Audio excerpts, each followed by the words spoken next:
So from there or whatever, whole situation happened with Latto. She had went live with the girls throwing money at him, whatever. When in reality, a grown ass woman response would have literally been, I did pick up that money because I was drunk and thought somebody took my wallet, but I found my wallet and I apologized to everyone.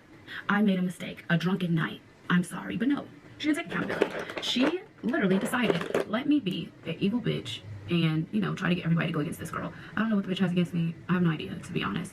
And it's like, all the hate was so confusing because for me, I knew what my intentions were. And my intentions weren't to do anything to that girl's career. My intentions were to stop bitches from thinking they could just come up the interstate and be strippers and it all just be hunky-dory, all great, right? Okay, cool. So, situation dies down, okay? I'm chilling. So then she has an album release, okay? When she does this album release, mind y'all, like, me, I'm so petty. Like, it's niggas that I've dealt with that I won't even listen to their music if they piss me off. So, of course, I'm not listening to this girl's music at all. And somebody sent me a song where she was like, better stick to TikTok and mean that with all disrespect. So for me, I feel like you were calling me out. So I'm online, I'm like, girl, I'm a stripper. Well, at that point I was retired, but I'm nowhere in your lane or even dealing with you or even close enough for you to be wanting to put me in your raps or to say anything, throw shots at me. Like, bitch, argue with the other girl rappers. Don't argue with me. Okay, that's what I'm saying. Because it's like, bitch, what you want me to do? Get in the motherfucking booth or something? What am I supposed to do? But so me, I call it out. Like, girl, stop talking about me. Of course, everybody's like, oh, you're delusional, you're delusional, you're delusional. Blah, blah. I'm like, all right, cool, whatever. I'm gonna let the world say whatever they want to say because I know what's going on and I know this bitch keep taking shots at me. Okay? Okay, cool. So I go to Atlanta, and when I go to Atlanta, I'm going there because I have a hosting and I was shooting a casting for a show.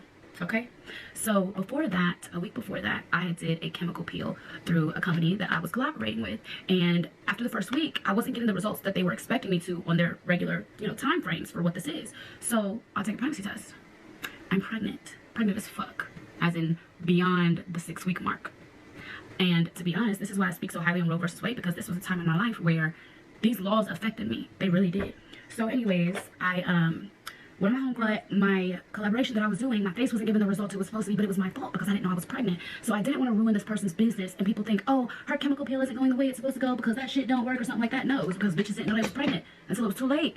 And so for me, I got online because at that point I was making update videos of my face every day, making update videos of, you know, how everything was going with my face and with my chemical peel. So of course, I'm like, let me go ahead and, you know, I don't want to tell my business, but I kind of have to because I don't want, you know, everybody who's watching this video of me doing this. So me not wanting to ruin nobody's business and tell my truth, I, of course, had to, you know, expose something sensitive about myself because I'm not a selfish person, okay? And I knew so many people were watching to see how those results came out, and I knew that it was my doing, okay? So I came on and I gave an update on my face, and I was like, oh, and I'm pregnant and that's why this is happening. And then that's when someone had messaged me and told me everything about the song and how she was throwing shots at me, whatever. And yo, I'm on there, chemical face the fuck out. Like, girl, why are you fucking bothering me? Why are you bothering me? So when she ends up getting in this beef with this Lash Text customer, she ends up commenting in the comments saying that. So I'm like, you think this is a joke? Yo, mind you, I haven't talked about the situation. I haven't got through the situation. There's still stuff that I'm going through from that, you know. And even my platform on TikTok, I got people who comment on my shit right now, where's the baby? And don't even know that I might be on the other side of the screen, like, crying, upset, because it's something that meant a lot to me. Because it was like, yo, just know for me, I was so excited about something that I wanted, that I had got, and I was in shock, but I was happy. I was happy for this, you know? So when I ended up going through the miscarriage at home by myself, it was just like, they're not talking about it, not saying nothing about it. And for me, I just let people believe that, you know, I had an abortion. You know, and granted, like how the laws are in Florida, Georgia, everywhere, you know, after 6 weeks, they won't touch you. They won't do nothing. You cannot do anything. So even as I was going through the miscarriage situation, I still had to fly out of town to get the rest of everything removed because where I live, it's illegal, right? And then I had complications after that. I went through a lot during that, okay? So anyways, for me to wake up and that be what you're commenting on people's shit, making fun of me having a miscarriage, or even you trying to say like, oh, you know what happened to the last bitch, like you're like that. That's what's pissing me off about the situation is don't sit here and act like you're just this tough ass bitch and you do this and that, get in the field. No, you sent multiple girls to jump me. You couldn't even handle your own wax. And that's my biggest issue is don't sit here and try to act like motherfucking Griselda when you're not like that. So even when I saw her threaten the other girl, it's like, damn girl, like it'll really, a lot of y'all be thinking celebrities are regular people and they're messy as fuck too. Okay. I can give you plenty of examples if you need them.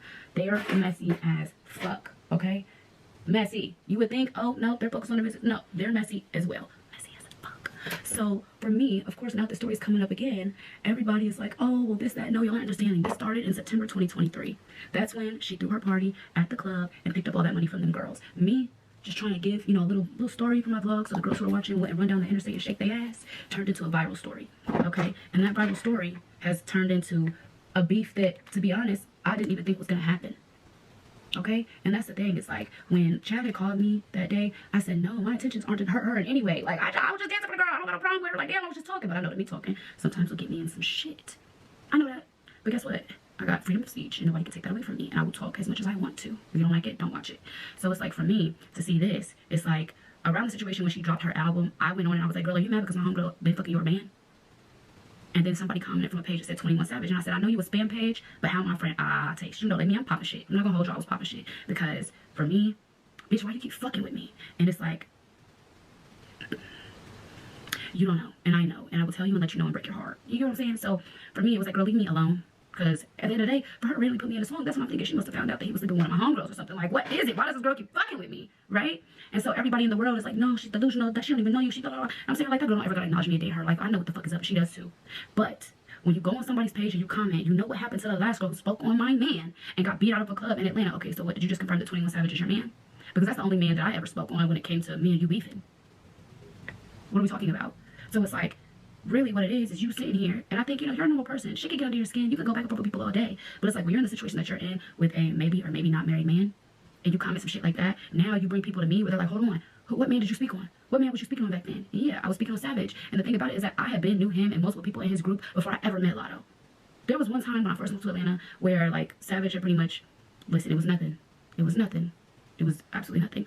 He pretty much got my number, told me to pull up, but where I pulled up to, it was like a motherfucking trap. And me, I wasn't used to traps, okay? I was not used to that shit. It was too ghetto, and he was smoking cigarettes. I walked in, I said, hey, I gave him a hug. It looked uncomfortable. It was 80 niggas in one house playing one game station. I said, oh, nice to meet you, but I'm gonna go. And I literally texted him and said, don't ever invite me to no ghetto ass shit like this again. He was like, well, if you can't show around my partners like this, the real me, okay, don't want it. That's the only interaction I ever had with that man. That was back in 2019, I think, 2018, okay? So there was no bad blood. I would see him in the club. He would dance me. It was never no pressure. We never tried to, you know, rekindle, do nothing at all. Nothing ever happened between me and that man, okay? So it's like, I don't know if maybe he told her that situation. If maybe she was like, how do you know this girl? Have you ever talked to this girl? Whatever. And it's like, no, we never slept together. We never went on a date, nothing like that. Yeah, he thought I was attractive. Yeah, he got my number. Yeah, he invited me to pull up on him. But when I got there, it was not shit that I was used to. And I don't like men who smoke cigarettes. So I did. That's it. So it's like, for me, for this girl to keep fucking with me, right? After I'm already going through enough on my own, it's just like, what is it?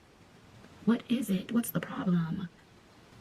And it's just like, I know right now she's feeling like, oh, I'm motherfucking Griselda, all this other shit. But it's like, babe, you're ruining your character, literally. Like, every time that you sit here and get one of these little petty ass disagreements or you do some petty ass dumb shit, you literally just went online and said, the last person who spoke on your man got beat up outside of a club in Atlanta. No, baby, you had me jumped. Secondly, you literally just told the whole world that you're in a relationship with the married man, because the only person that I ever brought up was Savage. And the thing about it is, Savage, he probably hates me. I just seen the man at Williams' party in Atlanta, and he didn't say a thing, didn't do anything, nothing. So I'm thinking, okay, cool, because when I talk to people that's in his camp that I've known for years, his homeboys, his friends, I literally apologize to everybody, including Savage, because to be honest, he wasn't supposed to be a casualty of this situation at all. So when I was in Atlanta and I saw his friends and the people that I knew him, I had a conversation with them, and I said, look, I was pregnant, I was hormonal, and I was going through a really rough time in my life, and I just felt real played with, and I'm sorry that so much drama came from it that actually had nothing to do with Savage. But I've known y'all since I moved to Atlanta, and it's never been no real pressure for real, right? And when I spoke to them, one of them was like, it's cool, it's whatever, like, girl, you know, like, that internet shit is lame as hell, that's for the females, whatever. And, you know, it was cool. And that night, I remember us literally, this was maybe probably 2 months ago in Atlanta, we literally was drinking, having fun, everything was good, and it's never been no real pressure for real.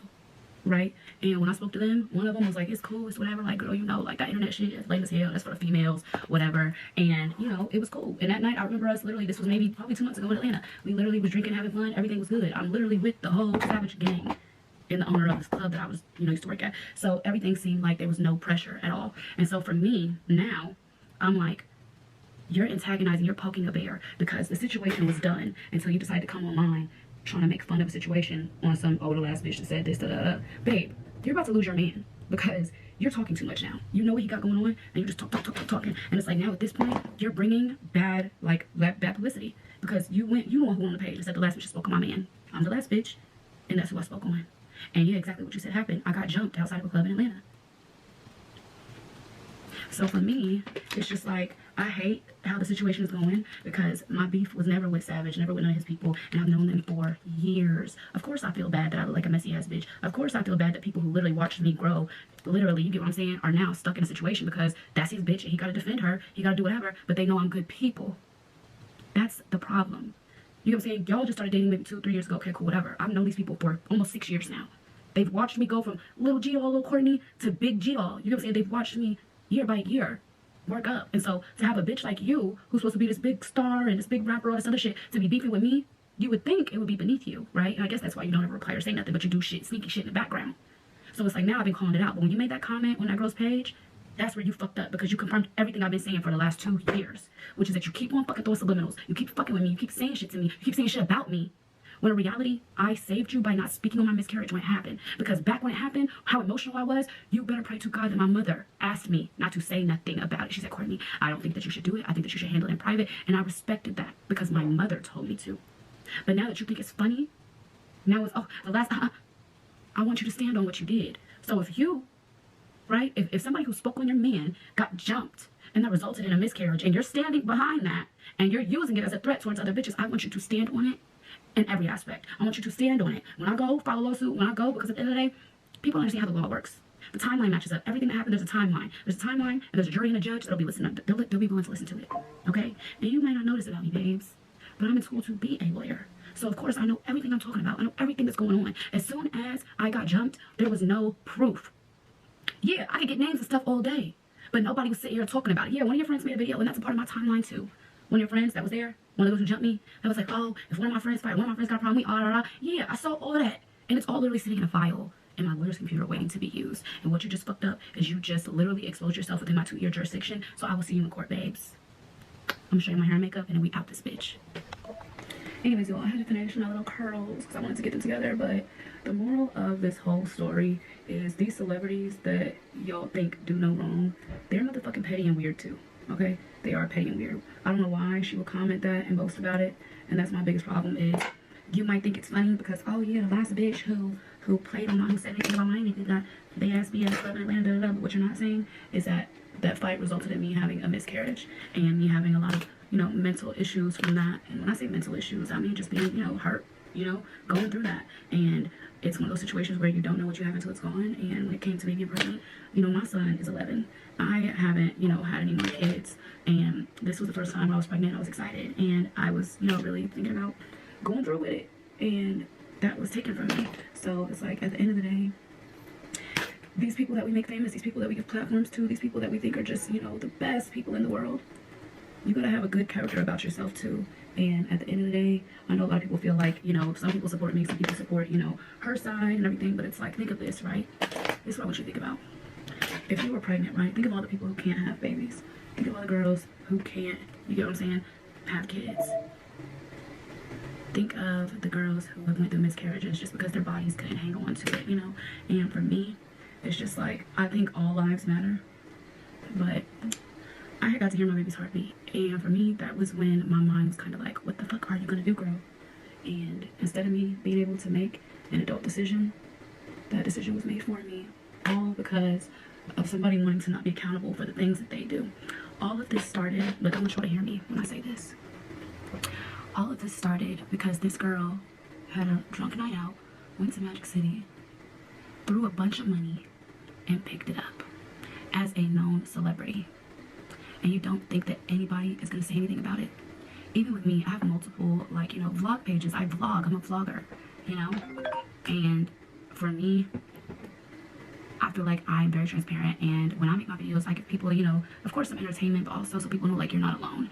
And for me, I know there's many women who have been through miscarriages. And for me, this was my first miscarriage. Like, my first actually losing something that I was unsure about in the first place.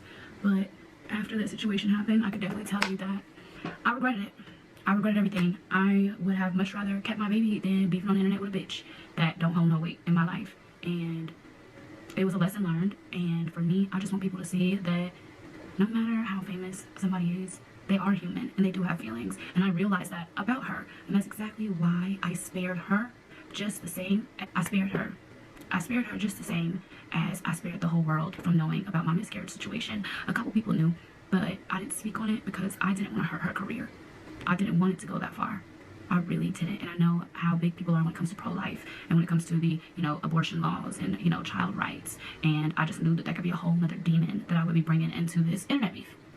And so now, for me, I'm like, girl, fuck you.